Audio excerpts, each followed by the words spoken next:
Hello and welcome everyone to VV studies. आज हम entrepreneurship development and management का 4th unit का एक नया टॉपिक पढ़ने वाले हैं, जिसमें कि हम सेल्स कंट्रोल की बात करेंगे। पिछले वाले वीडियो में हमने मार्केटिंग की बात करी थी। अब मार्केटिंग और सेल्स में बेसिक डिफरेंस क्या है। सेल्स का जो अल्टीमेट ऑब्जेक्टिव होता है that is conversion of potential client into your customer. मतलब कि आपको लग रहा है कि मैं आपके प्रोडक्ट को परचेज कर सकता हूँ, तो एज अ सेल्स पर्सन आपका ये ऑब्जेक्टिव है कि आप मेरे को कन्वर्ट कर पाओ, आप मेरे को वो प्रोडक्ट या सर्विस सेल आउट कर पाओ। That is the ultimate sales. अब सेल्स कंट्रोल के क्या क्या सिग्निफिकेंस हो सकते हैं। So first is improvement in selling methods. Selling methods की अगर हम बात करें, जैसे कि हम ना डोर टू डोर सेलिंग की बात करते हैं, हम पर्सनल सेलिंग की बात करते हैं, तो आप इसको किस तरीके से इंप्रूव कर सकते हो या और कौन से तरीके हैं आपके सेलिंग मेथड के। फॉर एग्जाम्पल जैसे हम FMCG प्रोडक्ट की बात करते हैं। फॉर एग्जाम्पल आप जा रहे हो डीमार्ट में परचेजिंग करने। आप डीमार्ट में जाओगे तो वहाँ पे पार्ले जी के बाहर कोई खड़ा नहीं रहेगा कि वो आपको बोलेगा कि आप पार्ले जी का प्रोडक्ट खरीदो, पार्ले जी के क्या बेनिफिट्स हैं, पार्ले जी के क्या बेनिफिट्स, मतलब पार्ले जी में क्या डिस्काउंट चल रहे हैं, ऑफर्स चल रहे हैं, ये आपको बताने के लिए वहाँ कोई खड़ा नहीं होगा, बिकॉज पार्ले जी को उतना नीडेड नहीं है। बट अगर आप लेट सपोज कि आप है ना स्मार्टफोन खरीदने गए हो, आप सैमसंग का फोन खरीदने जाओगे तो वहाँ पे सैमसंग का पर्सन वहाँ पे खड़ा रहेगा, वहाँ पे सेल्स पर्सन खड़ा रहेगा, वो आपको बताएगा अपने अलग अलग प्रोडक्ट्स के बारे में, उनके फीचर्स, उनके प्राइस, वहाँ पे क्या डिस्काउंट ऑफर्स चल रहे हैं, उन सब के बारे में आपको बताएगा। तो आप इन मेथड्स को किस तरीके से इंप्रूव कर सकते हो ताकि जो आपकी सेल्स है वो इंक्रीज हो जाए। Next is determine salesman's worth. जो सेल्स पर्सन वहाँ पे खड़ा हुआ है उसकी एबिलिटीज़ को जानना, उसके एबिलिटीज़ को परखना और उसको और अच्छा करना, ये काम होता है एक सेल्स मैनेजर का। जनरली अगर आप एक एंटरप्रेन्योर हो तो एज एन एंटरप्रेन्योर आपकी बहुत बड़ी टीम नहीं होगी, तो आप ही का काम होगा कि आप अपने एम्प्लॉयज़ को मोटिवेट करो और उनको सही ट्रेनिंग दो।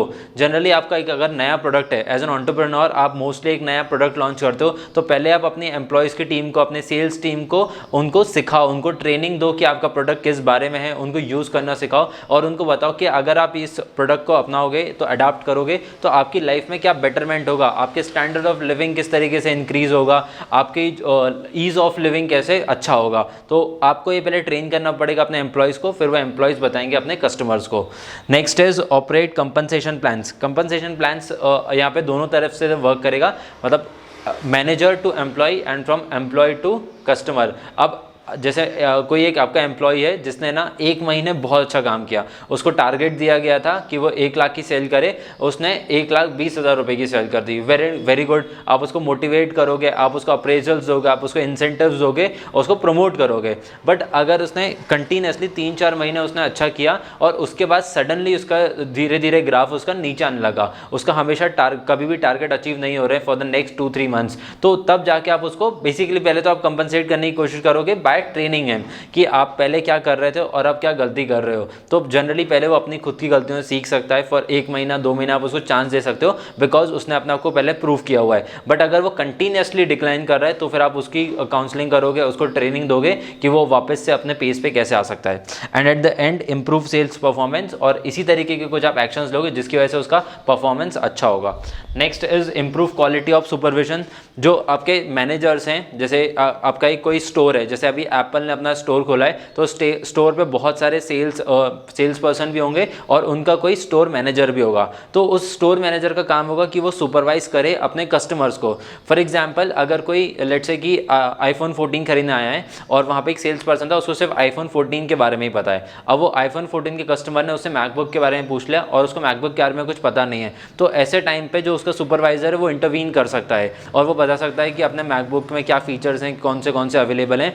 बट एट द एंड उस कस्टमर से डील करने के बाद it is the duty of the supervisor कि वो अपने एम्प्लॉय को ट्रेनिंग दे। सिर्फ उसको स्मार्टफोन्स के बारे में पता नहीं होना चाहिए, उसको लैपटॉप्स के बारे में, मैकबुक के बारे में ही पता होना चाहिए। बेसिकली जो भी आपकी कंपनी आपको सॉल्यूशंस प्रोवाइड कर रही है, जो प्रोडक्ट प्रोवाइड कर रहे हो, उन सभी के बारे में उसको थोड़ा बहुत नॉलेज होना चाहिए, ताकि जब आपसे कोई कस्टमर क्वेश्चन पूछे तो वो ऊपर से आपसे निकल जाए, आपको पास आंसर होना चाहिए उसको देने के लिए।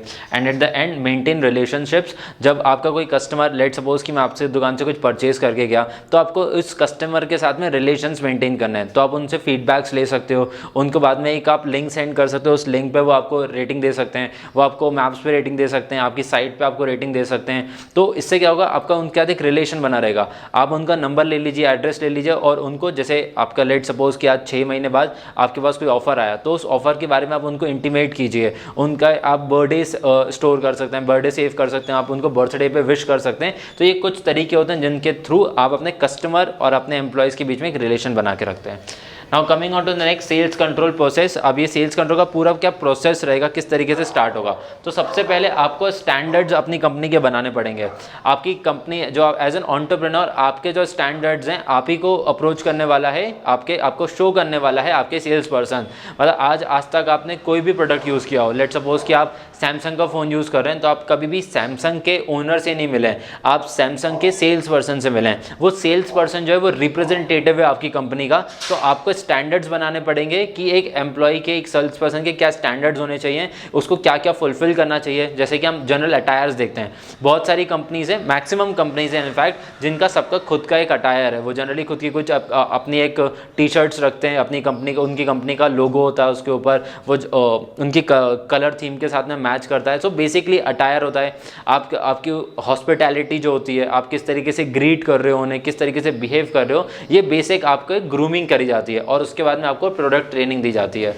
Next is record actual performance. जो आपने अपने एम्प्लॉयज़ को ट्रेनिंग दी थी, जो उनका इवैल्यूएशन किया था या स्टैंडर्ड सेट करे थे, और उसी बेसिस पे आप उनके परफॉर्मेंस को भी चेक करोगे कि आपके स्टैंडर्ड से क्या वो मैच कर रहा है कि नहीं, उनका एक्चुअल परफॉर्मेंस कैसा है और आपके स्टैंडर्ड्स कैसे हैं। अगर वो स्टैंडर्ड से मैच कर रहा है देन वेरी गुड, बट अगर वो स्टैंडर्ड से ऊपर परफॉर्म कर रहा है तो आपको उसको अप्रिशिएट करना पड़ेगा। और जो इंसान आपके कंपनी में अच्छे तरीके से परफॉर्म नहीं कर रहा है उसको आप डिमोटिवेट जनरली आप नहीं करोगे, आप उनको अपने परफॉर्मेंस अच्छा करने के लिए उनको मोटिवेट ही करोगे। और मोटिवेशन के क्या तरीके हो सकते हैं, आप पहले उनको ट्रेनिंग दो। अगर उनको प्रोडक्ट के बारे में नहीं पता तो आप ट्रेनिंग दोगे। अगर वो अच्छे तरीके से बिहेव नहीं कर रहे हैं या फिर उनका लैंग्वेज बैरियर क्रिएट हो रहा है तो उसमें आप उनको ट्रेनिंग दोगे। बट उनका अगर कॉन्फिडेंस नहीं आ रहा है, उनको सब चीज़ें अच्छी आती हैं, उनके पास फीचर्स पता है, उनका स्किल्स हैं बेचने की, बट उनको बात करना नहीं आ रहा है, कॉन्फिडेंस जनरेट नहीं कर पा रहे हैं, तो फिर आप उनकी ग्रूमिंग सेशंस ले सकते हैं। तो बेसिकली आप पहले स्टैंडर्ड्स बनाओगे अपनी कंपनी के, उसी बेसिस पे आप चेक करोगे कि आपका एम्प्लॉयज़ का परफॉर्मेंस कैसा था।